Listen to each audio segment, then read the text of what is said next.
జీవితంలో ఇలాంటి ఆలయం ఎవ్వరు ఎక్కడ చూసి ఉండకపోవచ్చు. ఎందుకు అంటే ఒకే దగ్గర స్వయంభుగా శ్రీరాముడు, లక్ష్మీనరసింహస్వామి, మహాదేవుడు, హనుమంతుల వారు, వీరభద్రుడు ఇంతమంది స్వయంభుగా వెలిచిన దేవాలయం అండి. ప్రపంచంలో అతిపెద్ద స్వయంభుగా వెలిచిన హనుమంతుల వారు, మరి గంధంతోటి ఉన్న లక్ష్మీ నరసింహస్వామి, ఎన్నో వేల సంవత్సరాల పురాతనమైన సంవత్సరం టెంపుల్గా కనిపించే ఈ మహాదేవుడు, మీకు ఇక్కడ గోడకి కనిపిస్తున్న వీరభద్రుడు స్వయంభుగా వెలిచారండి. ఎవరో తీసుకొచ్చి పెట్టింది కాదు. ఈ దేవాలయం గురించి ప్రతి ఒక్కరికి తెలియాలి. మీరు ఎలా షేర్ చేస్తారంటే తెలుగు రాష్ట్రాల్లో ఉన్న వాళ్ళకి ప్రతి ఒక్కరికి తెలియాలండి. ఇక్కడ శ్రీనవమి చాలా గ్రాండ్గా చేస్తారు. చూస్తున్నారు కదా ఎంత పెద్ద స్థలమో. కానీ ఆలయానికి ఎవ్వరు వెళ్ళడం లేదు. మీ ద్వారా 10 మందికి తెలియాలి. జై శ్రీరామ్. ఫుల్ వీడియో నా యూట్యూబ్ ఛానల్లో ఉంది, తప్పకుండా చూడండి, ఇతరులకు షేర్ చేయండి.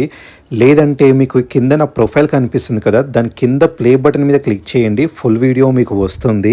500 సంవత్సరాల క్రితం వెలిచిన స్వయంభూ లక్ష్మీ నరసింహస్వామి దేవాలయం గురించి ప్రతి ఒక్కరూ తెలుసుకోవాలండి. మన భారతదేశంలో ఉన్న వాళ్ళు మన గుడిలని మనమే కాపాడుకోవాలి, మన గుడిలని మనమే రక్షించుకోవాలండి. నాకు మీ సహాయం చాలా ఇంపార్టెంట్. ప్రతి ఒక్కరికి ఈ వీడియో షేర్ చేస్తారని కోరుతున్నాను. జై శ్రీరామ్.